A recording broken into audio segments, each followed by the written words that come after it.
海外的印度人真的是我们华人最大的威胁吗？印度人对华人到底好不好？在海外职场上，我们应该怎么跟印度同事打交道？这一期呢，我就想邀请 Kevin 来点评我最近的一场亲身的经历，是和海外印度人打交道的经历。您可以直接跳到视频的第4分30秒，然后来听一听灵性高的人是怎么样面对纷繁复杂的职场人际关系，以及在我们的生活中或者职场中遇到了看似那些好像是灵性比较低、层次比较低的同事，我们怎么跟他们相处？好，有请 Kevin。 有一些人就是比较低频，你改变不了他们的，你和他们不一样就好了。有的人他就是原始性比较强，然后动物性比较明显一些。咱们说，你看你那个爱尔兰还是比较好的地方呢，就是地球人吧，他就是这样的。就你不要对这个地球的人有太高的这种期望吧，这个阶段就是这样的，会怕那些有地位有权利的，然后会欺负一些或者无视一些觉得可能我这辈子用不到的人，我不会求到你的这种人，他们就表现的这种弱肉强食吧。就是我也遇到过这样的人，当然我是非常讨厌的啊，就是我会想尽一切办法远离的，除非他们有一天有求于你。我觉得应该也不会去跟那样子的人去做生意的，就是除非就是有一些国家啊就能好一些，相对风气好一些，但是人性里的这个不美好的东西，我跟你说就是普遍的存在，除非你不跟人接触。有一部分人现在就是已经很讨厌跟人接触，然后喜欢跟动物接触，养个猫啊狗啊之类的，他们会觉得就是很干净嘛。我其实特别能理解，但你看刚才吹吹姐就讲的特别好，因为你提升的是你自己嘛，最后你会在天堂上有一个你自己的评分，然后你的评价啊之类的，你的奖项奖章，就是你懂的，就最后会给你一个结果的。这点我可以向你承诺，就是他们的这种想法呀行为啊其实都是不好的，对他们自身也不好。其实就是一种防御防卫。对啊，所以那段时间其实我不断的大脑里面我就是在想到你在之前跟我做的一些播客跟我洗脑的那些东西嘛，确实有很大的缓解。我就知道无需选择，没有对错，没有对错，真的是没有对错。对。好，那你说你一定要很强势吗？你才能生存吗？其实也未必，不一定啊。就你要找到适合自己的土壤才是。对啊，后来我就没有那么拼了嘛，就是在老板的角度。但是我觉得吧，在整个你的成长经历当中，你需要这样的人。就是他们其实是对你来说是有价值的，就是他是会让你明白一些事情，然后他就相当于像一种相反的力量。如果一开始给你一个都各方面特别完美的话，其实你也是意识不到的。只有这种各种各样的人你都经历过之后，你最终你才会明白一个人的可贵之处，他可贵在哪里。就是你可能会换很多的老板，换很多的同事，但是最终你会找到自己的平衡。而一开始如果就给你这个平衡，你未必会或所谓的珍惜也好，或者你意识到它是你的平衡。对，你会觉得那是你会觉得是应该的，你会觉得老板不就应该这样吗？同事不就应该这样吗？对，对不对？哎，对，其实这点特别好，就是你还是能看到一个人的闪光点的，就是真的就是实事求是的说，这样的人他可能没有那么多的城府心机，就是想什么就说什么。所以你要是说可能10年之后你再回过来看，你真正能掌控他的点之后，你能拿捏他之后，他可能也是一个不错的老板，就是只不过你们俩现在是对不上频而已，就各方面吧。我给你讲一段那个就个人的一个经历吧，但是从这经历里面你可以看到有一些好的一些人，我主要是想突出好的人。你看就是我前段时间不是跟有一位韩国的一位牙医嘛，去跟他去做项目嘛。然后呢，其实当时一开始去做，他想做一个什么软件吧，其实也很简单，就是一个能够那个手机浏览器点开之后，你可以在网上预约，然后几点钟看哪个医生，就是预约的一个网站吧，或者一个 APP。好，然后呢，他是这样子的，如果你去找很多朋友嘛，他们说我们要创业，想做一个东西，你只是有一个 idea， 而你不掏1分钱的情况下，有很多人他只是光说不做的。你会遇到很多他很有激情，但是后来2个月3个月基本上什么进展都没有啊。而我当时就给他找了有2位印度朋友。但是其实这里面我只是跟你转述的时候，我会说韩国人、印度人，并不代表所有韩国人都是那样，所有印度人都是那样子的。这好，然后然后后来那2位印度他是在投资银行，就基本上1年有个60-70万人民币工资的。我觉得就我而言的话，专业是很牛逼的印度人，然后他们也愿意去做，他们确实想挣那个外包的那个钱外快。然后后来印度人就开车嘛。就因为我住的这个小镇离首都的话大概有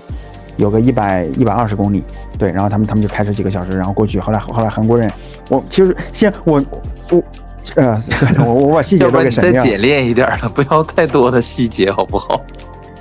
好，对，要不这故事太长了。我现在给它精简吧。对，好，你就讲重要的剧情就可以了。对，好，因为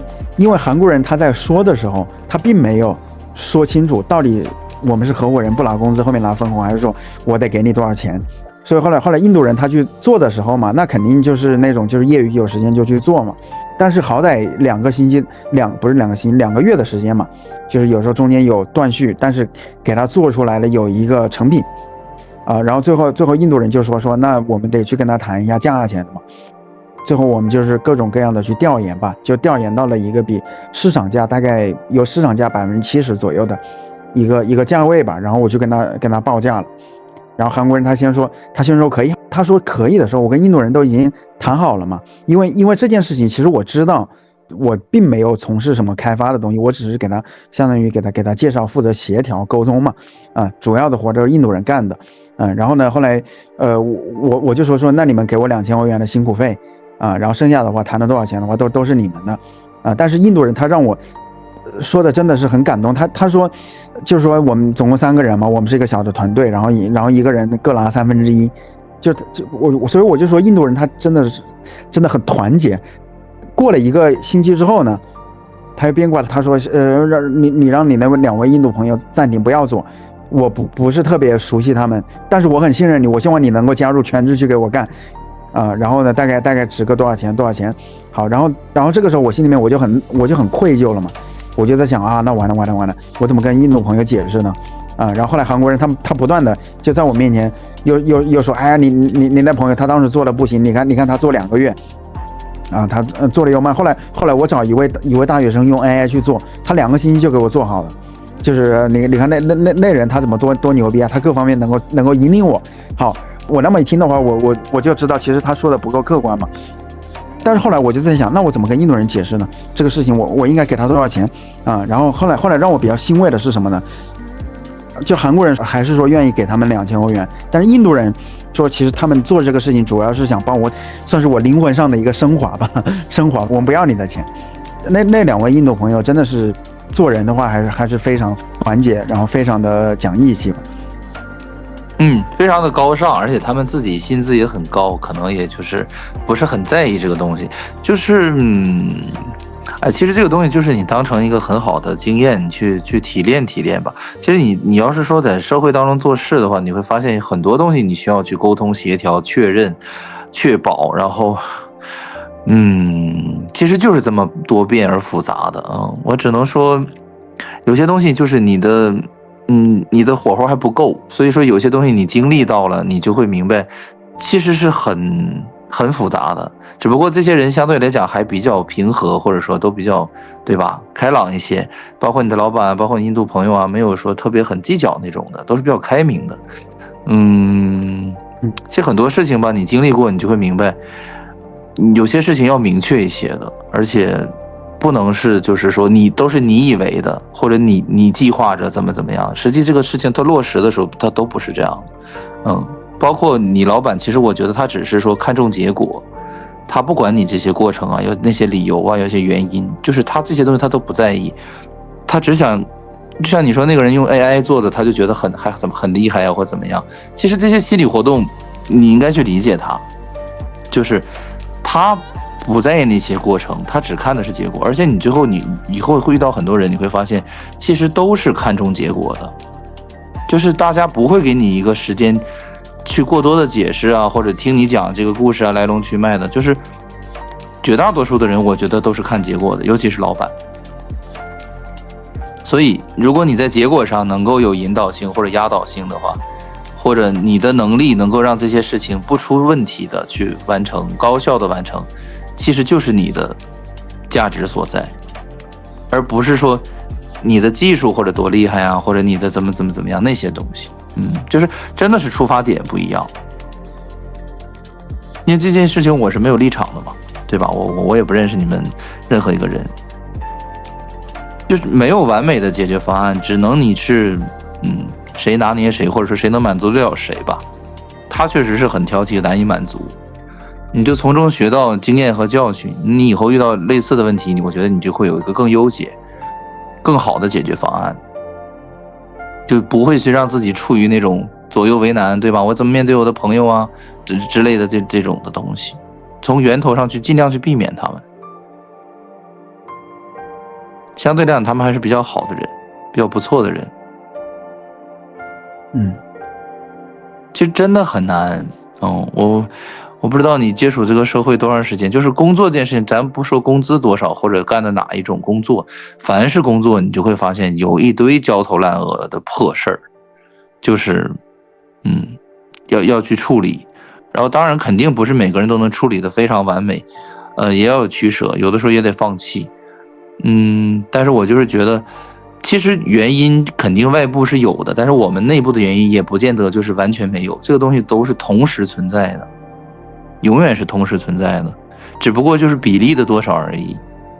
就你们现在你讲这件事情，就你们老板的这个问题的自相矛盾的地方，它的比例是占大多数的，但是你们自己在承接这些东西的时候的过程也不能说是零瑕疵无可挑剔的，这个你认可吗？认可呀。就是比如说有的时候他老板有些东西表达不清楚啊，或者有些东西不明确，其实你们是需要去引导他，让他表达清楚，或者说让他明确他的一些东西，甚至就是说你去怎么样去确保这个东西不能改变了，对吧？我们今天讨论结束，我们定好了就签合同啊，就怎么样，不能随便改的，是有代价的啊之类的，这些东西去约束。就成年人办事就是得冷酷一点。要是说靠讲义气的话，其实确实就是会有很多的变数。它是这样子的，就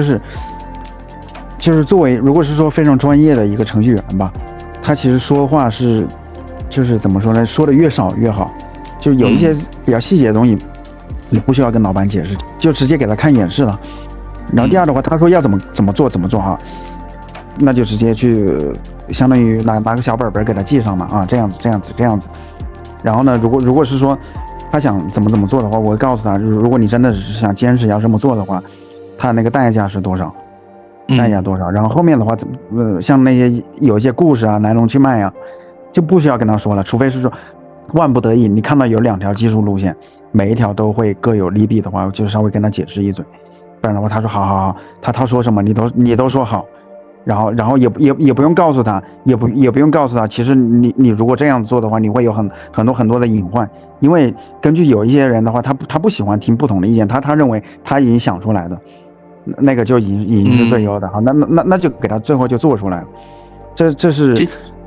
就其实也不是说不喜欢听相反的意见，就是这个东西是要有技巧的，就因为你是专业的，你是比他强的。所以说其实应该按道理来讲是他提出需求，然后他其他的听你的，但是这些人他作为拿钱的人，他都会想要去怎么样，你懂的啊，就想凌驾于你们之上，所以这个时候就需要你们去有一种沟通的技巧去引导他，就是但是还不能站在他的对立面去反对他，而是去认可他，然后去给他婉转的或者说用技巧性的方法去让他自己都感觉这个东西是会出问题的或者不可接受的。说白了就是拿捏他，就这个技巧其实是不直接的，都是很侧面的，或者说就是讲你要保全他的面子的情况下再去反驳他这种感觉。因为我觉得这个就是首先沟通的这个方式吧，但是其实有时候我觉得其实也没有必要必须得去改吧，我实在不行就换老板，换老板，因为有一些性格嘛，就是怎么说，我们这种风格这么多年都养成的，难道是所有的东西都得去顺着他的说，跟他溜须拍马？就是当面对那些同事很客气，背地里他说那同事不好，哎呀，确实我也很讨厌他，你就把他炒了吧，他就是一个混蛋，你太对了。他想听到的就是这些。但是我要跟你说一点，职场就是很虚伪的。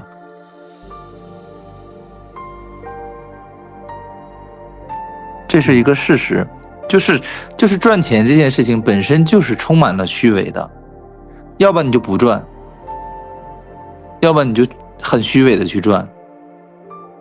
因为社会是虚伪的，人是虚伪的，客户是虚伪的，那你如何很正直的、很真诚的去面对他们？那除非你不需要他们钱包里的钱，那这个就是，对吧？因为你看我的个人经历就是，如果这个客户我伺候不了，我服务不了，我就会选择我不挣他的钱，我要做一个割舍，做一个牺牲，就送上门了我也不要，因为我知道问题会很多，会很棘手。对，所以说嘛，就是这个打工的话，或者上班的话，都会有各种各样的问题。我的意思就是说，在找下一个老板的时候，你也其实还会面对类似的问题，只不过程度不一样而已。就是你还会有一个，就是因为你是个很真实的人嘛，你想永远保持真实，保持 real， 但是我觉得是做不到的。就是以我观察这个社会的话，我觉得是做不到的。对，就是你的理想很好，你的想法很美好，但我觉得现实是很残酷的。如果你不虚伪的话，你是很难跟这个社会或者说职场的人去交接的很多东西。以我的经验或者说智慧吧，想法，我就是只能这么去跟你说。因为除非你不接触人，你只要接触人，你就会发现总是要有虚伪的东西的，这个是没有办法避免的。因为他们不像是我们这么高层次的人吧，或者说就是很美好的人，很多人大多数人是不美好的，不美好的人你只能给足他面子。就是我不知道你怎么去面对自己的棱角呢，就是怎么去和社会去链接的。你可能就是觉得很难以置信，其实所有的商业都是很虚伪的，或者说你很真实，你很真诚，那别人不真诚，他就爱相信那些不真诚的人，那你就是被竞争掉了嘛。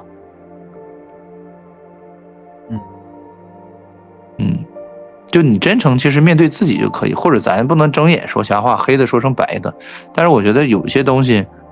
就是还是要给足别人的尊严和面子，才能够有自己的生存的更好的空间，这个是没有错的。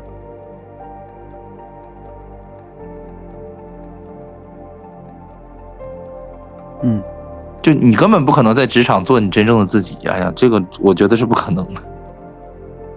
因为全都是这种人，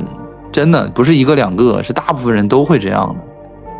可能印度人我觉得灵性还比较高一些啊，还能好一些。就你去的那个国家还真的挺不错的，就是印度人他是这样子的，就是如果他认识你，就是他之前他就认识你，他对你的话，就是私德上面他是很讲义气的，但是他在职场上，他对他的上司，他有或者说对他的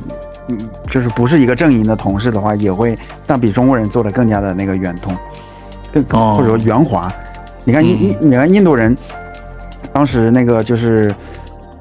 去那个面试嘛，你知道他们怎么面呢？有时候他们同学之间互相想进那种外企嘛，怎么外企里面都是印度人，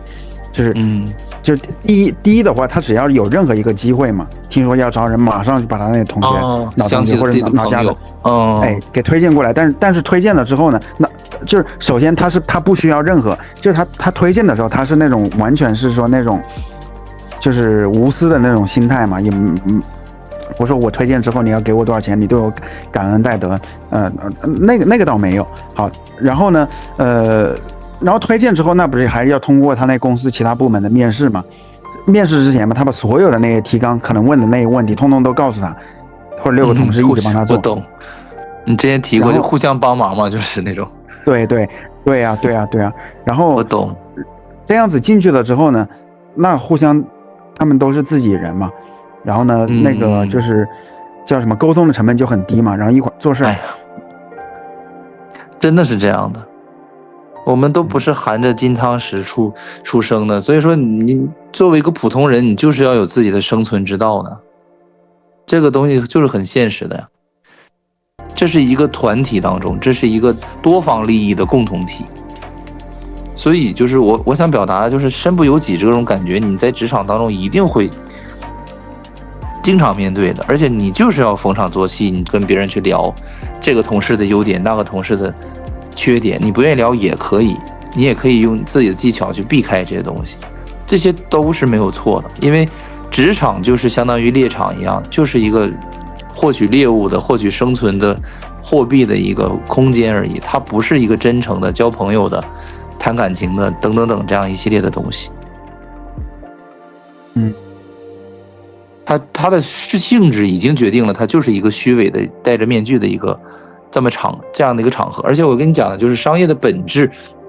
就是这些人都是戴着面具去消费的、去生活的，都很虚伪的。其实，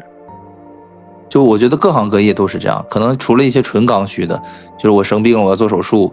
啊之类的这种的。你看餐厅也是，为什么要去那种特别豪华的呀，买东西也要买奢侈的呀，买名牌啊，就是人们这种观念都是在受一种很虚伪的东西引导着的。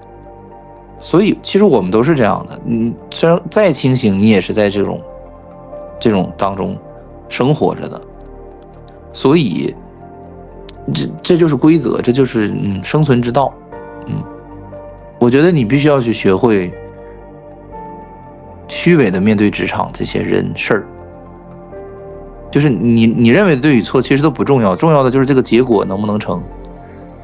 就可以了。当然咱们是属于有良心的那种，不会说去故意坏别人啊。我让你就是明明需要花1万块钱的事儿，我让你花10万啊，这种就有点坏了。就你找到自己的平衡就好。我在生活当中其实我也是很虚伪的，就真的这个东西就我觉得没有什么避讳的，你不可能跟每个人都说实话、说心里话，或者说认同他们，根本不可能。你就看刚才吹姐讲的东西，我其实都是非常认同的。谁讲的我特别有共鸣，我也会表达出来，对吧？我会说啊，这个讲到我心里面之类的。你为了完成一个大的目标，你只能去把自己放的就是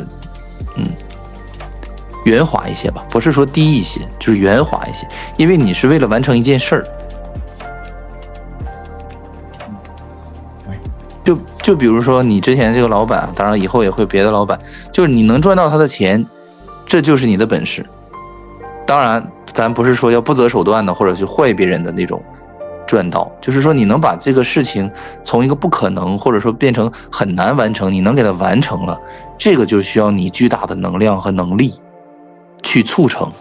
当然你中间分析的那些原因其实都是客观存在的，这些东西都是他的不对，但是这些问题你以后还会面对到，还会存在的。就咱们用想办法提升自己的力量，去让这些发生的几率变得更少，然后不要去影响到你的获利，我觉得才是最重要的。就是你去收获成长，就是以后再来一个老妖怪客户甲方，你能给他拿捏住，那你就厉害了，或者说你就达到目的了，而不是分析出他身上有10个自相矛盾的点，然后你告诉我他有多么的可笑。你要按我性格的话，我这些学生我都想给他们掐死这家长我都想给他们拉黑然后但我这么多年我也忍下来了，因为我试过干别的行业，有别的行业的恶心和痛苦。而且我觉得你好的一点的话，就是你并没有那种投射嘛。像有的人他会觉得啊，那都是中国人不行，你看要在国外的话，那不就更好了。我要在一个公立学校，那不更好了吗？但是实际上，对，因为你说到了这个嘛，我有一位朋友，他在美国的幼儿园当幼儿园老师啊，头发都白了，95年的，我那前面的那一撮头发，他教的是那种更小的小孩子，大概3岁左右。然后他说有的孩子就是中午不想睡觉嘛，然后你就管机里那孩子就是直接对着老师大吼大叫，对啊，或者有些那种小的孩子他的情绪反应的更加的激烈嘛，然后呢他去告诉家长，跟家长说，哎你欺负我的小孩子，你还不能打他的话在美国犯法，然后家长的话他又那个啥，而且他每天得5点钟起来。因为一般那种学校的话，通常上课都上得早嘛，每天5点钟就得开始起床准备洗漱，出门。而且再就是有的小孩还生病，然后一咳嗽的话，那搞得他也传染了。所以怎么说呢？我突然有2种自相矛盾的那个心理嘛，就一方面，每个就是像你说的每一个环境，它都会有它自己环境的恶心，但另外一方面呢？就是会不会是就我个人的那个观点而言吧，比如我读初中的时候，其实我现在都可以知道，确实就是那个班主任他确实他就是一个 PUA 高手嘛，他有他自己的问题，然后我到了高中的时候就是被治愈了嘛，他同时也是同一座城市，只不过不同的学校嘛，确实也换了一波人。而且高中的时候有很多农村来的同学，他们确实要更加淳朴一些，整体的素质比那个初中的话，因为当时初中的时候，虽然是说号称是我们鄂州市第1中学吧，但你要知道鄂州市它，我说很好的学校呗，对，但是你要知道它。鄂州市它并没有什么那些很好的单位和体制，它曾经有，但是到了00几年的时候，那基本上都是一些下岗的工人或者一些小市民市井，所以他那样子出来的那些孩子嘛，他首先他父母就是很斤，家长就是很斤斤计较的人，然后那孩子肯定充满了各种市侩嘛，就是那种市井气，然后各种说脏话、爆粗口，各种恶心，然后就是相当于欺软怕硬啊，老师也是。